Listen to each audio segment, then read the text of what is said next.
How's it going, everyone? Hey, I got a special treat for you today. I've been doing podcasting for somewhere around 3 years, and I'm always looking for just creative ideas for shows and things that I would think people would want to hear. And so today, you're in for a treat. I invited my friend Neel, who's 16 years old, to come on the podcast. So him and I can just have a real, casual conversation about being a teen in the teen world and some of the personal trials and stories that he has experienced. And so, have you ever wondered, oh, I just wish I could be a fly on the wall of my teen's life, or I wish I could hear more. I wish my kid would talk to me more. Well, Neel, as you're about to experience, is a really gifted communicator. He's got so many gifts for relationship and communication. So I was actually talking to Jordan about having gifts, about having teenagers on, and Neel was the first one that came to mind. So Neel, how you doing, man? Oh, I'm doing good, Sean. Thank you for having me on. So I've known Neel for actually like 5 or 6, 7, 8, 10 years. I'm really bad with numbers, but I known his brothers before him. So he's a family friend, but I was also able to give support to one of his brothers going through some stuff. And then Neel, I've been able to, be your coach and be a support in your life for 3 years. And I'm just really happy to have you on the show, man. hmm Thank you for having me. It's an honor to be on here. It's an All honor to right, be tell us. on. Yeah, cool, cool. All right, tell us. I've met with you almost every week for like 3, 4 years now. Yeah. So I know you very, very well. But tell everyone listening a little bit about you, man. I'm 16. I'm going into junior year of high school. I've known Sean for since like seventh, eighth grade now. I would say Mm-hmm. around there, and I'm big into like basketball, video games, and like big into music. That's like my three big interests in life. That's cool. And when you say basketball, you like playing, like watching, talking. I like doing all of the above. I love talking it. I love playing it. I love like watching it. And what are some of your favorite video games right now that you like? Just like I've been big into the Assassin's Creed game that came out like February. Cool. Finishing that, and then just like all the big online multiplayer games like COD, Fortnite, stuff like that. Yeah. And then what type of music do you like? I'm big into rap. That's what like main. Yeah, cool. Yeah. Here's a couple cool things I like about you and your family. You and your family are kind of like world travelers. Your family's been able to take you and your brothers to like so many different countries. And what's one of your favorite like countries that you've been to recently, or that someplace you really like going to? I liked Switzerland and Italy. Those were nice. That's cool. Switzerland was like very like beautiful and scenic. Italy had like that nice culture. Yeah, yeah. I remember I enjoyed hearing your stories about the Italian food. It's very nice. One thing that is really cool about you, listen to this, everyone. Neel, tell us a little about this like ACT class you're taking over the summer. And you're just doing this voluntarily. Like, what were you doing when you were 16 over your summer break, everyone? Listen to this. I'm just taking this like I just go to this class 4 hours a day, do math or English, and then I come back home and do like 2 hours of like this homework to boost my SAT score.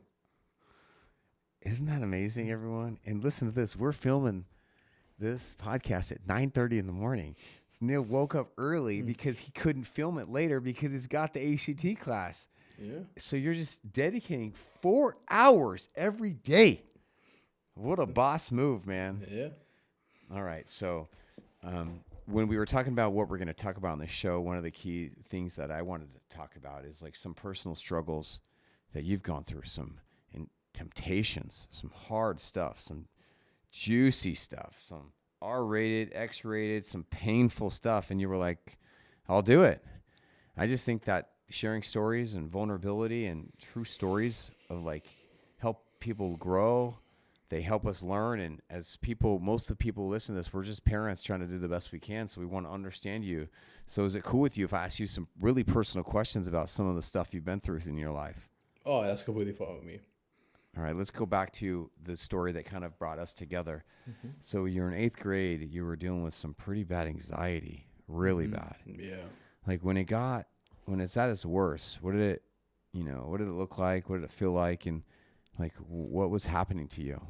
Oh, I was at its worst. I couldn't even function properly. I couldn't do anything. I was incapable of moving. I couldn't like. It was so hard for me to do the most simple things like breathing, like listening. It was so I couldn't do any of that. Walking was out of the picture. At my worst, like Mm, tried like doing stuff with me, it wouldn't work. mm. Like I would just be so like hyper fixated on what like my like everything, just like hard. Wow, man. And then like there was a pattern too of like you going to the school counselor in Mm-hmm. like seventh, eighth grade. What was that about? Well, obviously, like kids when they deal with really bad like anxiety and stuff, they don't really have it out. They're like seventh, eighth grade. They're like 12, 13, 14 years old. They Yeah. have no outs. They have no coping mechanisms. They never dealt with this in Hmm. their life. So the Right. only way that like realistically speaking, a kid could deal with it is by going to somewhere that they know they feel safe. And a counseling office, a bathroom, a teacher is somewhere that they feel safe. Yeah, man. Well, we're seeing more and more kids nowadays is they just refuse to go to school. It's called school refusal. Mm-hmm. And so, man, at least you were going to school, you were trying. And then I came into the picture. So now people talk about like, how your generation is dealing with anxiety and depression. But listen to this, everyone, because we're going to kind of go deeper a little bit. And Neil's going to tell us a little bit more about it. So, okay, man. So, like looking back now, like what was the source of this? Like, why were you so anxious? What was happening to your mind, your body? Well, I would say that I would say that there's like three key reasons. One, it was the big buildup. I've always been like a big kid. I've always been like overweight. I've always been like sizably as far as like height and tangibles go. I've always been bigger than most kids. Okay. And so I used to get bullied a lot. And then Mm. that like carried over and I just got to the point where I was just so in my mind about literally everything that was happening in my life Mm-hmm. that it was just like so hard to function. And that was the main root Yeah. cause. It was just my mind. But back then I was thinking it's just the bullying that happened. But no, it's really just me. Help me understand that more because I remember we talked so much about that. I mean, the bullying was really, really Mm-hmm. messed up, Mm-hmm. and it happened, even before seventh, eighth grade. Mm-hmm. So then, tell me, how does kids being horrible to you about your size or about whatever lead to your mind when you're in the seventh, eighth grade? Tell me about that connection. Well, okay, you would say that like most when kids like, get to middle school, like they're going through a lot of like changes in their body, changes in their mind, puberty, stuff like that. Kids are gonna like they're naturally just gonna be in their head more about their appearance, Yeah, but right. having all of these things piled on from when they were like elementary, kindergarten, Mm, stuff like that, it would just add on to the factor as right. is. So were you just like think about these dark things, or were you just think anxious thoughts? Were you just like, what does that mean? You're in your mind. Like, what does that actually mean? It's you're thinking about it as of a sort, but it's mainly just like yeah, it's basically just like you're always thinking about your appearance, you're always thinking about what others are thinking about you, and then that just like it just like messes with you, like, and you're just like Mm-hmm. everything is worse past that point. Mm-hmm. Always thinking about your parents, always Mm-hmm. thinking about. And then I remember you would even see some of these kids that bullied you, and you would Mm-hmm. have like panic attacks and stuff. Like Yeah, it we was. talked about PTSD. It's almost like we had to relive it just by Mm-hmm. looking at them or thinking about that sometimes. You remember that? Yeah, I do. Very That's really, well. really hard, man. And then here's some good news, man. We met together. I gave you some really great tools, uh, do's and don'ts. I showed you how to manage your mind so it doesn't manage you. And then you really kind of healed yourself. So tell me, like, how did you end up healing yourself? Now here you are. You're a junior. You're going to junior year. You're taking AC class. You got tons of friends. Mm-hmm. Your grades have skyrocketed. Your relationship with your parents is great. Your relationship with your brother is great. You don't do any substances. You are out and about making memories with friends. Like you are just such a successful teenager in my mind. So how did you heal yourself from this like really issue that's super common in your generation? And many people don't heal themselves. They end up, it just ends up crippling them, and they end up like being like, yeah, I'm a victim, and like my life sucks because I have anxiety, versus you, here you are. Like, what happened, man? How'd you do it? So I would say that the main thing I did was the most beneficial thing that your child, or if you, even if you're as a parent are struggling with it, is you need someone to talk to. Like the thing, I think the number one thing that cured me was not what Sean taught me. It was about what Sean brought me. It was about what Sean brought me. He brought me comfort. He brought me a judge-free zone. He he brought me like things that could help me express myself, and that would just like naturally just like push things off of you. You would be better. Wow. I didn't know you were going to say that. That's so nice. Thank you. Thank you. It was That good. is so nice. Can you be more specific? What did I brought you? Like, what is that? He brought a zone where I felt comfortable in my own skin. He was the first person that I felt truly comfortable with. He didn't judge me. He didn't make me feel bad. He always like made sure that if I was doing the right thing, I would know that it was the right thing. And if I was doing the wrong thing, he would teach me how to do the right thing. And that's always beneficial no matter what. If you're talking to someone and you can just talk and you won't feel anything, it will just let you get so much things off your chest that will just benefit like your whole like mindset. Oh man, thank you. Thank you for including me in your story like that. That was really nice. How about this? This is a very personal question. You don't need to answer it if you don't want to. Tell me some really negative, dark thoughts, um, anxious thoughts that would run through your head that would lead you to have anxious emotions, because our thoughts become a reality. The most powerful voice in our own lives is our own voice, because everywhere we go, our voice goes with us. So would you mind telling us some really negative thoughts that would run through your head, and then some of the more truthful, positive thoughts that you use to combat, to beat, to defeat the anxiety or the anxious thoughts? Regarding this, like the negative thoughts that I would have, okay, I'm not gonna lie to you. Like I don't really remember a lot of the negative thoughts. I kind of like just killed it. Like I just killed those thoughts almost entirely. Like Yeah, I'm yeah. forgetting some of those thoughts. Oh, that's great. That's great news. That's great news, man. It's so cool. But the some of the thoughts that I do remember that I would, well, I've always like felt that like I was never good enough. That I should just end my life right now. It would be most optimal. My family would Jeez. benefit. My people I know would benefit. Everyone would benefit. Just disappear. That would be better.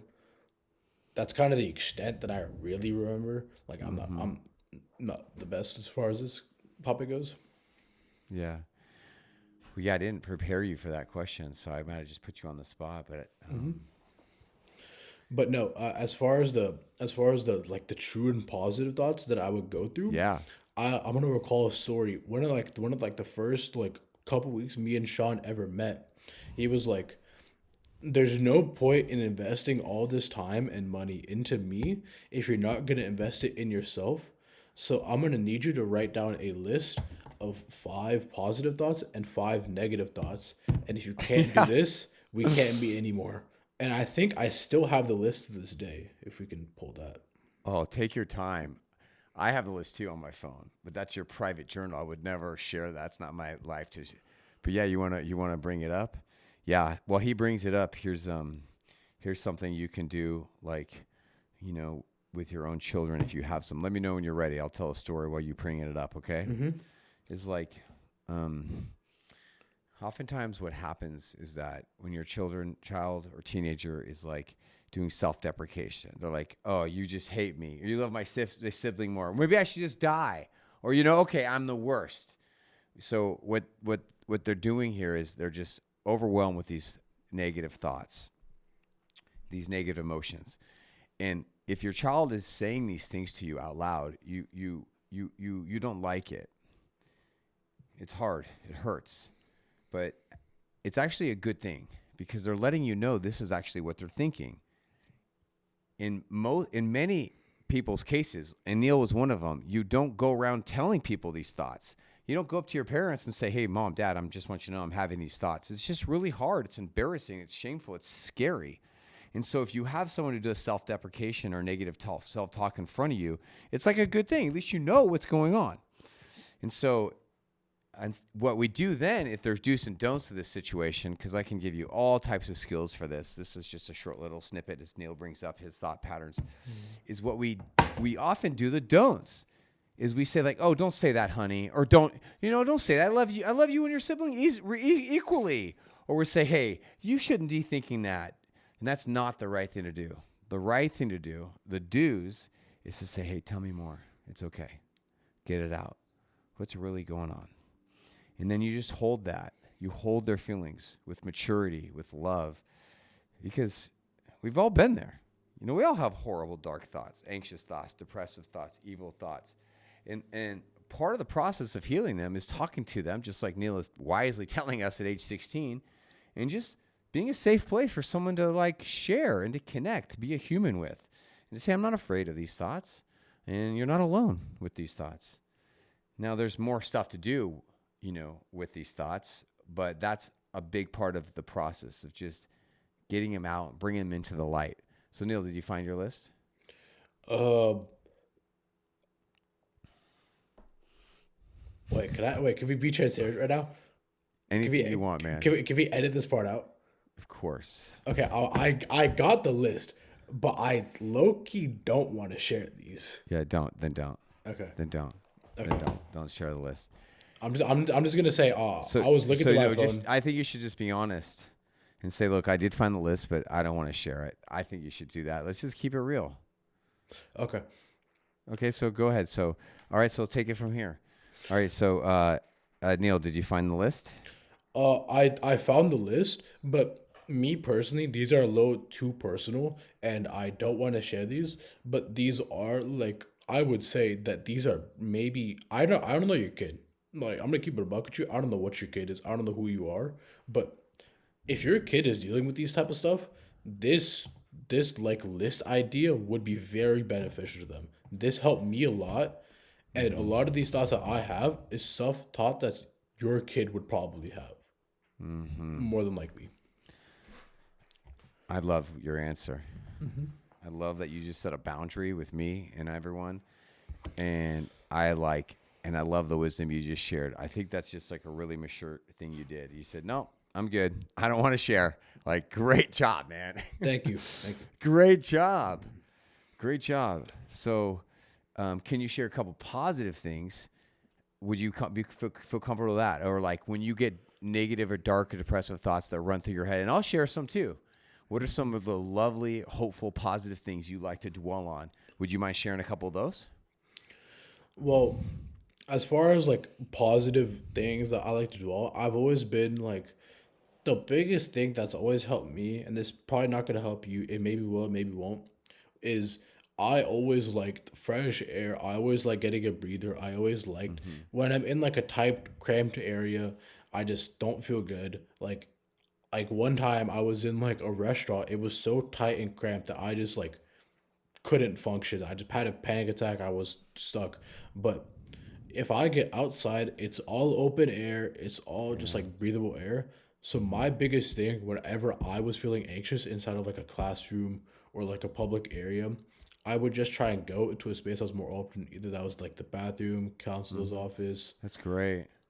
They're doing physiological changes to your physical environment to change your mental state. It's been proven. And another thing that Sean did teach me one time was when you have like anxious thoughts and you're just like in your room alone, doing like not even going outside, just doing a physical activity, whether that be just doing push-ups, jumping in place, jumping jacks, running in place, that just like completely changes it. I don't know what that does to your mind, but that just changes it. Thanks for sharing that. Let me share a couple things that I say to myself. Can I? That's fine. I don't know if you know this. So I've been married for 21 years, and my marriage with Danielle is really good now. But it was hard for a long time, man. You know, we both come from broken homes, and we both brought luggage into our marriage. And now one of my go-to thoughts that I think is, you know what, Danielle loves me. We're going to get through this together. And it just helps me feel better. Like I'm not alone. Like I have a partner. I have a friend. I also say that same thing about my faith, my spirituality. Like, hey, this is really hard, but I know you're here with me, God. And I just feel like prayer is really, really good and helps me. And then another thing that helps me feel better is I say this to myself, Sean, you'll feel better soon. It's just so true. Like, I'm surprised more people don't say that to themselves. And more like fancy psychologist people don't like teach people that. It's so true. Like, you'll feel better soon. Just hang tight. You know, you're in pain. Pain sucks. But it's just so true. There's so many ways in life you can just feel better soon with a nice meal, a nice cup of coffee, a nice tea, a little walk. All right. Back to you. If a parent was listening to this and their child was really struggling with anxiety, depression, just going through grief or a hard time or some type of addiction, just to pain time, what advice would you give to us parents? We love our kids. We don't want to see them in pain. We don't want to see them suffering. What advice would you give to a parent whose child is going through some of the stuff that you've been through? Just a couple things. Like if the child has a sibling, I would really, really, really try to emphasize the sibling bond connection. Now, I know in this like type of time of their life, they don't really like they want to spend time by themselves. They want to find themselves as a person. Wow, yeah. But if you were able to strengthen that sibling bond, like that connection, they would be able to tell themselves, they would have a trust, they would have a mutual trust. Wow. And that would help them. I feel that me personally, that helped me a lot. Having a sibling like bond, that helped me a lot. Man, shout out to your bros, man. The shout out to the bros for just loving you and being there and being great older brothers. Hey, when we were chatting last week about doing this podcast, and we were talking about how you healed yourself, you actually talked really wisely about how you getting out of your own head and being around other kids and getting around peers just helped you. Would you mind saying a little bit about that again? Because what so much stuff that's happening with teenage now, Neel, is just pushes teenagers to isolation, man. They're isolated from their family. They're isolated from their friends.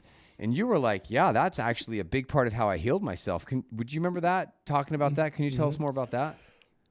Now, like retrospectively, in the mind of like a teenager who's going through big anxiety, and that if that anxiety is driven by peers, I understand that having like people around you would make you feel worse.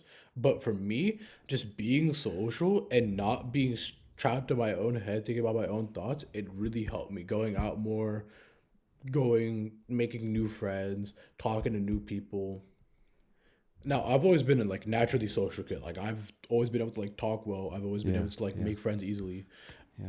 But for those kids that like aren't like able to like talk like socially wise, like they're not naturally like good at that, I would say just like find like one good friend. No matter like just if you find one good friend, pieces will start to form. They may introduce you to their good friend, then you have two good friends, and that just builds and you become more and more comfortable, and then you could be a social person. How did having friends and being social, getting out of the house, help you with your thoughts? Because I think you were telling me earlier how when you're going through it, you're just thinking about yourself all the time, thinking about what people think about you. Tell me some more about that. Well, if you're out and about, you don't really have time to think about yourself. Like realistically speaking, if you're out doing something, you can't be thinking about like I'm just a sorry piece of POS. Like that's just not an option like that. If I'm out doing like, let's say we're at like local county fair, I'm on the Ferris wheel. I'm not thinking about how sorry I am. I'm thinking about the view. I'm thinking about sunset. I'm thinking about like the night sky. I'm thinking about everything else besides that. Yeah. It was so you have so well said. Right. So much of people's sadness, their depression, their anxiety is rooted in selfishness. You're just thinking about yourself. that's why one of the reasons why people love AA, Alcoholics Anonymous, is because one of the steps is to get out there and do volunteer work. Get outside yourself and like build serve other people. And so, yes, that is a key way to making great kids is producing a culture so they're not just thinking about themselves all the time. And that's part of the problem with like so many good homes. Our kids go to this camp or this sport or this drama and this thing. It's just all about them. And like, this is why chores are so key. And this is why like getting outside and, of your own little bubbles is so key. So let's transition and let's talk a little bit about some of the temptations that you faced, some of the dangers that you faced, because a lot of us as parents, we hear these stories about how dangerous these kids are facing, all these dangers, and it's such a big, scary world, and there's so much temptation out there. We have to protect our kids. And would you mind telling us a personal story about a time, a situation, a temptation that you face, that teenagers face sometimes, and like how you almost made a bad choice, but you decided to kind of make a good choice? Would you be open to sharing a story like that? Can we cut the cameras really quickly? Yeah. I do not want to say this story, dude. I'm telling you right now, this story is not gonna go over well. Okay, then let's not. Let's skip it. Let's skip it. But I don't want to like keep skipping things. Like I don't want to be holding out these parents of like useful information. Okay. It's all good. I mean, let's go with not an X-rated story about like girl and rape and sex and flirtation. How about a story with like when you're out with your friends and people are fighting or drinking or racing cars, and it's just like a sketchy environment, and like you could see how other teenagers might have gotten drunk or done drugs, and you just said not to. Would you mind telling a story like that, like a 2-minute story? Let me think of one because I was planning on telling that Coco story. Yeah, it just doesn't feel right now. So go with your gut. I think that, you told a story about how you went to like some car races with your upperclassmen friends and like, or being around alcohol or kids doing drugs and you just, it's not for you. Would you mind telling a story like that?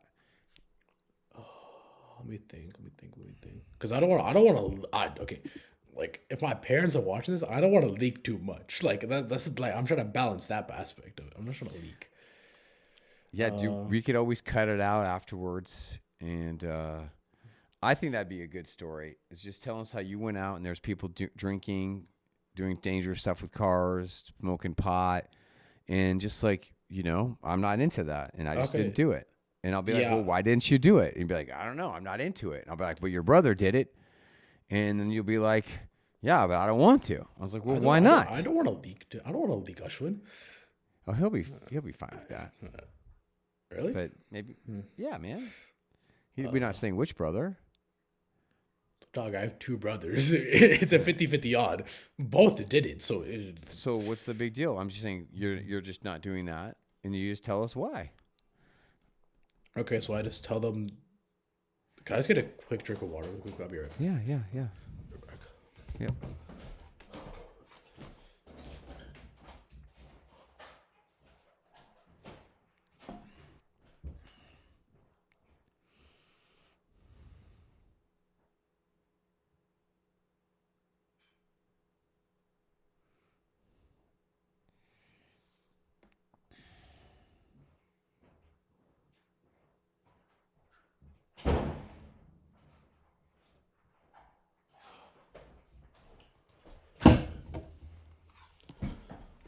We're back in action.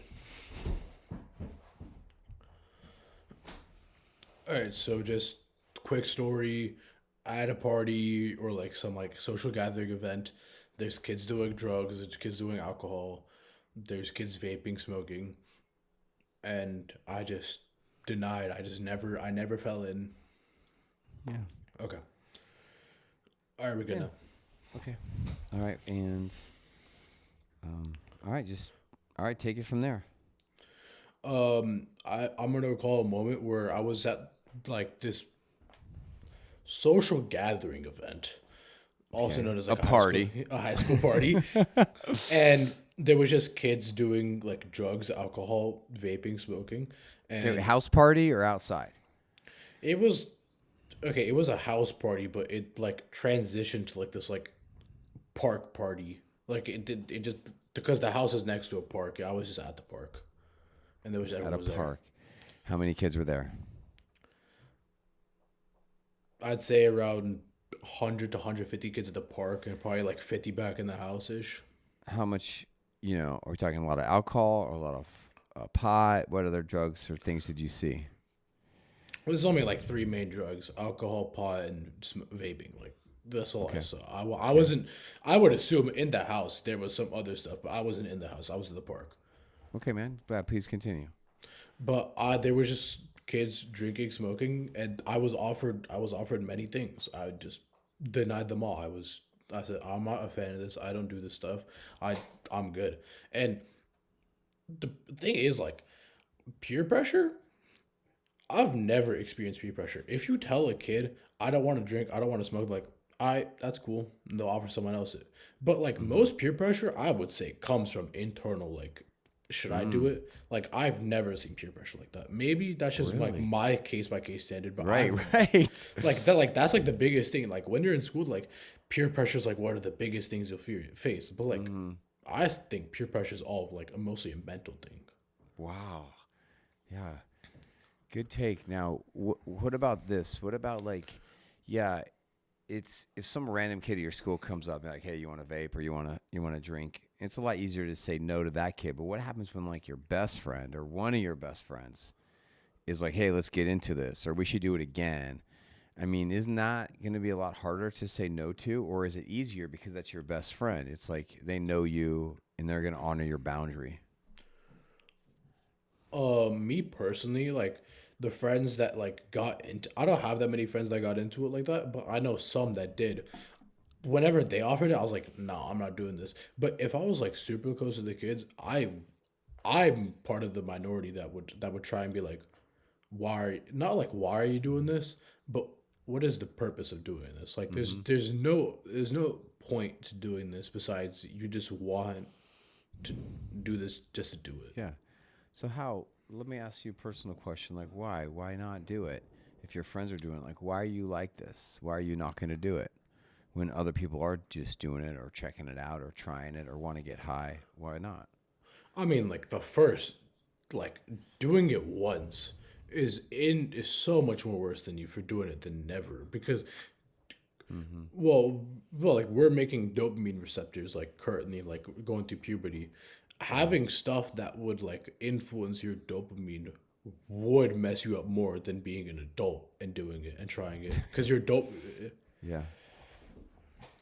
Yeah. But is that true or not? It is true. And that's Okay. why your generation is Mm-hmm. doing less alcohol, less drugs, Mm-hmm. less smoking than any other generation in the last two or three generations Mm-hmm. because you're like you care about your bodies. You use the word dopamine at age 16, and you just are finding other ways of connecting, making friends, and making memories. Wow, wow, man. What is some of the most dangerous or sketchy things that you've seen? Other teenagers do. Where you're like, you look at him or her, and you're like, why? Why are you doing that? I would say like the most dangerous things like reckless driving and just doing stupid stuff. But Hmm. that can realistically all be tied into one big thing, just alcohol and drugs. Like if a kid is speeding down the highway, Hmm. there's two main things. They're either driving under influence or they're thrill seeking. Yeah, thrill seeking, man. Thrill seeking. Those are the two biggest things. But I would say like drugs and Yeah, alcohol, that's bigger than thrill seeking. interesting. I think that thrill seeking is something that every parent needs to really think deeply about. And let me tell you my take on thrill seeking, okay? I think thrill seeking is very important to everyone's life, especially teenagers. I think it's really important to put your kids on the back of a ski boat and have them go tubing or wake surfing. I think it's really important to, go on big hikes, to go on adventures to Europe, to go camping, to go on a snowboard. I think it's really important to teach kids a healthy ways of experiencing thrill seeking, because if you don't, well, then they're going to find other unhealthy or crazy or dangerous ways to do thrill seeking. What's your take on that take? Oh yeah, 100%. If you teach your kids, like, I don't want to throw this term out like that, but optimal ways to thrill seek, Yeah. they're not gonna be like they're not gonna be forced to do all these things just to get the like dopamine hit. If you're teaching your Right. kids that there's like a lot of different ways to thrill seek, like, and thrill seeking, it's not gonna be the same for everyone. There's some kids that thrill seek from getting an A plus. I'm Yeah, not one. I'm that's not one so of those true. kids. I'm not one of those Me kids. neither. Me neither. There's Me some kids neither. that are outdoorsy type kids. They get thrill seeking from seeing nature. Yeah. And Yeah. there's some kids that thrill seek by staying home and relaxing. You need to Yeah. find which kid you are. Now, hopefully, Good. hopefully That's your good. kid is the one that thrill seeks through grades, but most of your kids aren't going to be that. Yeah, it's funny.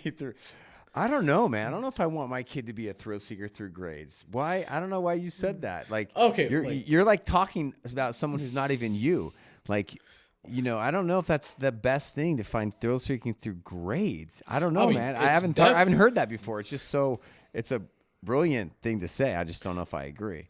I would like, okay, I don't know if thrill seeking through grades is the most like best thing for you, but Yeah. if your kid like finds enjoyment out of having a 4.0 GPA, Yeah. let the kid have fun, I guess. Like, Yeah, if man. Yeah. if he's getting a 4.0, to just let him do what he wants to do. I mean, just to compliment you, I can't, I don't want to speak for you, but I find, since we're thinking about this important topic of parenting, healthy thrill seeking. You find thrill seeking through going to the gym and working out. You find thrill seeking through travel with your family. I think you find it through music, through video games, and then you have a healthy group of friends who's pretty social. So you're going out to parties, making healthy choices, sober choices. That's pretty thrill seeking. And you're pretty social with your friends. You guys go on hikes. You go to look for waterfalls, and like you're that's all healthy thrill seeking. Do you agree with everything I said, or did I miss something? 100%. That's all healthy thrill seeking. Yeah, man, that's That's cool. all that's all like safe activities. I mean, like, parties aren't the safest place, but like, No. if you're actively being sober, it's way Yeah. safer than being like cooked. Yeah. Now you talked about how dangerous drugs are, but let's transition to talk about something that I think is the most common dangerous thing that's happening in your generation. Let's talk about screen and screen time. Because when I first started helping families with screens, it was a long time ago. One of my first talks was at Chevron World Headquarters. It was called Teens and Screens, what parents need to know about teen social media. And back then, Neil, parents were really freaked out about the content that kids were looking at. Were they looking at porn? Were they talking to some freak who's trying to, like, kidnap them or do weird pictures with each other? And nowadays, well, there's so a lot of concern about content. The biggest concern that us parents have is actually about time, and the time. And so, it's funny. Sometimes people ask me when they find out I work with teenagers or I help families with kids, ages 8 and up. They said, "Oh yeah, what do you do? Do you help families with a lot of drugs?" And I say, "Yeah, that's not the biggest thing we deal with, but yes." And then sometimes they're like, "Well, are kids doing a lot of drugs these days?" And I say, believe it or not, this generation, that's not the biggest issue. It was in the 90s, 2000s, it was a big issue. But, screens are a drug. And I always tell parents there's two battles you have to face. There's two battles you have to fight. And that's the battle of screens and the battle of drugs, because they're the same thing. They're both extremely addictive. They're very dangerous, but they have different ways that they can affect us and our brain. And so give me your thoughts on screen time. Yeah. My thoughts. One, I would say that like screen time could be beneficial. It's not really like age based. It's more case by case scenario, maturity wise.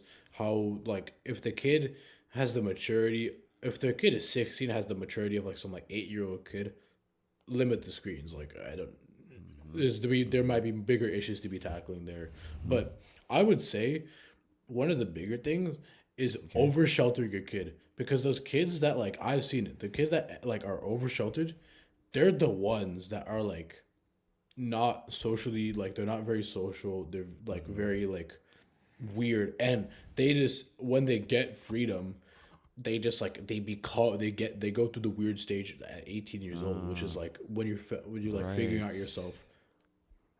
Now, how does I'm a little I love what you said, but I'm a little confused. How does screens related to over sheltering your kids?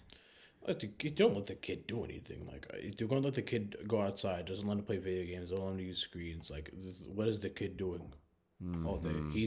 He's not getting like Exactly. touches with the outside world. He's not Oh getting my connections. gosh, well said. So I think I get it now. You're talking about something we haven't talked about yet on the show. You're talking about over parenting, over protecting, sheltering a kid, and then they just fill their life with screen time because the parents are afraid of letting the kid go outside and walk to the market, go to the park, hang out with friends, and then they just have more screens. Is this what we're talking about, or am I missing something? Pretty much. Here's a juicy question. Do you think screen time, is screwing up your generation, screwing up childhoods, ruining teenagers, ruining kids? It's a good question. I would say that like the biggest thing, okay, obviously like overusing like screen time, overusing social media, overusing like these apps, overusing games, that's gonna not be beneficial to your kid. Obviously, everything is good in moderation. Drinking too much of this water is too bad for me. Like Sure. anything that you do too much of is not good for you, no matter what it is. And I think that most importantly for your kid, it's not about like what they're doing, it's about how much they're doing it. Like that's the biggest thing. If your kid is out 10 hours a day, is your kid on the phone 10 hours a day? Okay. Those are two completely different things, but they're both equally as bad because they're overdoing things. What about so a lot of schools are moving to phone-free schools. Now, as someone who makes content creation and watches family-based content creation, I'm hearing some from teachers, principals, and from some teenagers. And when I say hearing, I'm just watching videos. And the videos I'm watching are all the same. And they're the teachers, principals, and the students being like, I'm glad we don't have our phones here at school anymore. It's so much better. Now, I don't know if that's true or not, but your school still allows phones on campus. It's a regular public school in Northern California. Yeah. So is your school moving to phone-free schools in 2025? Because I hear a lot of California schools are. And do you think do you want to have a phone-free school, or you'd be like, nah, man, just being honest with you, that's stupid. I don't want to do that. I think my school has kind of reached a good balance. It's you can use your phone on campus. You can use your phone during passing period, during lunch, during like break times. When you get in the classroom, they have like these phone holders. You put your phone in. I'm gonna keep it a stack with you. I don't put my phone up. Right. You don't put your phone up. On some of the classes, I don't. Yeah. Most of my classes, I don't. So do you know if your school is going to a phone-free school anytime? Oh, I hope think not, because I that's think just- they're all going there. I should Google it. I hope not. I think that's kind of stupid. Yeah, Like- sure. Like, So yeah, you wouldn't want a phone-free school. no. There's so many risks that you could be involved in this. Like what? Let's say your kid's not feeling well. How is he going to contact us? He has to go to the health office. He has to Yeah, go like call. that's what we did forever and ever, man. Forever and ever. Every human being in the history of world that's ever gone away from their parents had to go to a phone or go and say, "Hey, your kid needs to be picked up." Why is that so hard? Well, okay. I get picked up from school. I would like to let my mom know beforehand, before like she's getting called by the school. Yeah. Okay. Of course you would. Okay. All right. Let's move on. But it's also okay. I'm What? gonna tell some case by case scenarios. Yeah. Do it. Like me personally, if I'm just like not feeling the class, I'm not feeling good. I'm just Yeah. like if usually this doesn't happen anymore. But let's say like back in like 7th, 8th grade, my anxiety gets hella bad. Yeah. I'm just not feeling the class. I don't want to get up and go to the health office. That's your, is And that and your just, landscapers blowing weeds? Yeah, can you hear that? Yeah, it's okay. It's okay. It's okay. You're 16, man. You're not a professional podcast studio. All right, it's okay. Please keep going as we listen to the landscape. Just speak closer to the mic. Get moved closer to the mic. So Okay, yeah, it was, yeah. So what? Like, okay, let's say I like my anxiety. I don't want to get up, go to the health office, and then like tell my mom and tell the health office like, oh yeah, Right. I'm having bad anxiety. I just want to tell my mom through text, I have I really know. bad anxiety right now. Pick me up, please. I have to tell you something, and I want to see how you respond. Are you ready? Mm-hmm. California is moving to phone-free schools. July 1, 2026. So you will not have phone a cell senior phone year? for senior year. Yeah, no, that's not happening. I'm not doing that. It's a What law passed by our governor, and it's happening in pretty much most of the states in the whole country. We're moving to phone-free schools. Let me tell you, one of the leaders of the movement. Now that's loud. That's okay. Let's keep it going. It's fine. His name is Jonathan Haidt, and he wrote a really long book, very long, very good, kind of boring, called The Anxious Generation. And he said this is what we need to do to solve the problem with this is what we need to do to solve the problem. Here, just mute yourself real quick. Yeah. This is how we have to solve the problem with kids. He said these 4 things, okay? He said, 1, phone-free schools. Check. Okay. 2, no smartphone until high school. No smartphone, period. So then at high school, you can get a smartphone. Oh, mute yourself. Not done. Still loud? Yeah, you can get a smartphone, and I highly recommend every parent should do this, what I'm about to say. No smartphone until high school. 3, you give that kid that smartphone, but there's no social media apps allowed on it. No YouTube, no Instagram, no Snapchat, no Discord, no social media on that phone until 16. And then 4, this is what he's called the new norms, the 4 new norms. More unstructured, unsupervised play and hangout for kids and teenagers. He says, so as good as, organized sports are, pick up basketball, just hanging around the mall, just going out to the market by themselves, going to a Starbucks by themselves, going to the park by themselves. This is how we change and we improve childhood mental health, self-esteem, and solve the phone problems. What's your take on Jonathan Haidt's 4 norms, my friend Neel, age 16? Just be honest. What, can you hear the landscapers now? Yeah, it's fine. It's fine. Just go. It's all good. Okay, so, no phones till 16. Again, this is case by case standard. If your kid is 16 and isn't mature enough, No social media until 16. So high school gets a cell phone. Oh, You get a smartphone in high school for, Spotify, for games, for Google Maps, texting, Calling. fantasy football, Oh, most importantly, fantasy. But no social media until 16, man. Mm-hmm. So what's your take on that? Is it sound stupid? Sound like garbage? You're like, what? Yeah, I don't want that for me, but I can see that if I had like a younger brother or sibling or my kids, that I would want that for them. What's your take? Okay, when I have kids, we're gonna be in the new generation. Like this, all of this stuff is gonna be so different now. At the rate that we're going, they might just have Instagram inside of their head, like literally like a chip.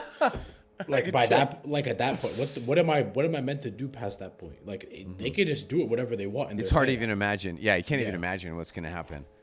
But if you had a younger brother, would you want him to be on Instagram, Snapchat, when he's in the 7th, 8th grade? Or you'd be like, you know what? No, kid, you got to wait till you're You got to wait till you're 16. Just trust me. My daughter, who's 20, Mm-hmm. we gave her a phone with no social media. And then we gave her social media a little bit earlier. She's 20 now than we would have wanted. And she's now at age 20 telling us, I wish you didn't do that. I wish you didn't do that. You gave it to me too early. Do you think there's a chance that you might be saying that to your parents when you're 20? Like, yeah, I wish I didn't have it, or I wish my friends didn't have it. We're just spitballing here. Like, okay, okay, let's say, like, because kids, okay, this is all just dependent on their environment. If no one at their school has social media, there's no purpose for them to have social media. If they're the only kid at school that doesn't have like an Instagram account, they're gonna want that way earlier because this is like, it's like the normal thing. And he's back again. Wow. It's fine. Just ignore him. It's okay. It's okay. Okay. Yeah. So, all right. Here's let's go with our last couple questions. Okay. I have a little teaching series. I used to do it live in schools all around. It's called What Kids Wish Their Parents Knew. I have a different teaching series I still sometimes do through Zoom or through my membership. It's called What Teens Wish Their Parents Knew. And I came up from working with teenagers like you for all these years. I came up with this list because these teens would and these kids would tell me these things. And I'm like, hey, this is the things your kids really want you to know about them. So, Neel, I'm going to pass it to you and tell us, we want to understand our kids better. Like, we want to understand like what they're going through. This is kind of what I do in my VIP membership. I help parents understand their kids. I help them solve problems. I do role playing with them. So now it's Neel's time to give us some coaching and advice. What are some do's and don'ts on how to be a good parent in 2025? I would say that, like, one of the things that, like, can we cut the camera for a second? Yeah. Wait, are you gonna ask me the question of parents want to better understand their kids? What is some things that, like, temptations or like being a modern teenager, and then you're gonna go into do's and don'ts, or am I combining them? No, we're just moved on. We're just in the final couple minutes of No, our no, no, show. no. I know that, but like like, if you go, wait, are you looking at the notes right now? Yeah. The understanding teens. The first question is where you add like the what parents want to understand the modern kids. Can I answer that first and then do Yeah, I do's and messed it don'ts? up. I messed it up. Okay, let's retake it. Let's redo it. Okay, let's Yeah. redo it. Okay, Okay. edit out through. All right, let's take it from the top. Take it from the top. Okay.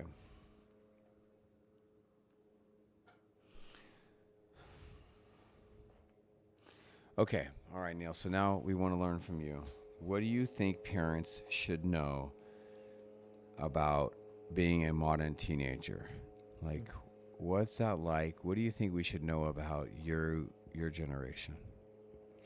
I think one of the biggest things that parents should know and should try and better understand is kids temptations are a real big thing. Temptations are a really like big thing and really prevalent.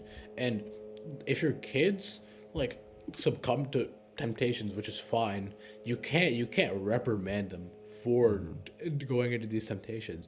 You need to better understand why your kid did it and be like and be supporting of them.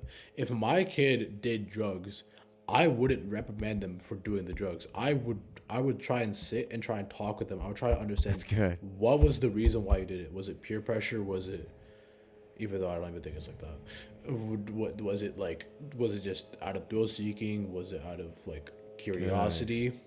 Wow, that's really well said, man. Great wisdom, dude. Well said. All right, give us more advice. What are some do's and don'ts to how to be a good parent?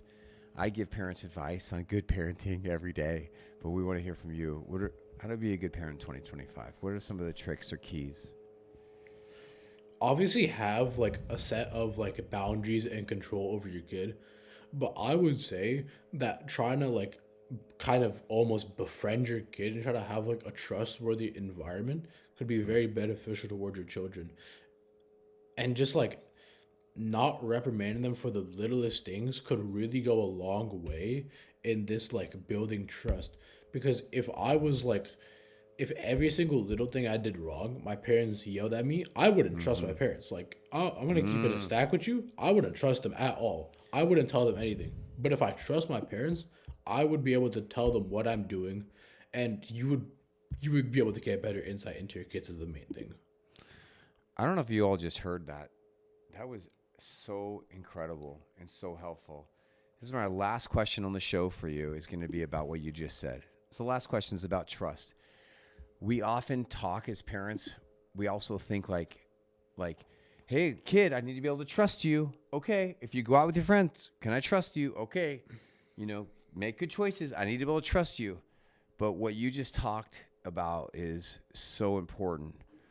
You just said, parents, how you respond to your kid, how you respond to their mistakes, how you respond to them giving into temptation, how you react, how you respond, your kid is going to evaluate you and decide, can I trust my parent? Can I trust them to be my person? Can I trust them to respond well to me? And that's kind of what you just said. So like, why is it so, my last question for you is like, why is it so important for kids to like their parents and to trust their parents, Neil? Okay, as far as the kids wanting to like their parents, I feel like that's the end goal. If your kids don't like you very much, you might be doing something wrong. But as far as like trust, the end goal, realistically speaking, is trust. And if your kids are able to trust you, you're able to trust your kids. There's a mutual connection. Like I trust my parents, and that stuff is like very beneficial because that in like the fact that they trust you means they're gonna be end up doing better decisions. Like Yeah. if my kids trusted me, I could trust them that they wouldn't be doing like stupid activities. I would be able to trust them on that. That's great, man. Neil, you're 16 and you're going to have this now podcast. You can share your kids. You guys share this with your kids. Do you think you'll share this podcast with your kids one day or It's like listen to it? it's like a time capsule now. I know. It's so cool. Hey, Neil, thanks for your storytelling, man. Thanks for your vulnerability. Thanks for being you. Thank you to your parents for loving you and raising a great man. Thank you for your brothers. And thanks for joining me today, man. That was great. It was great having me on.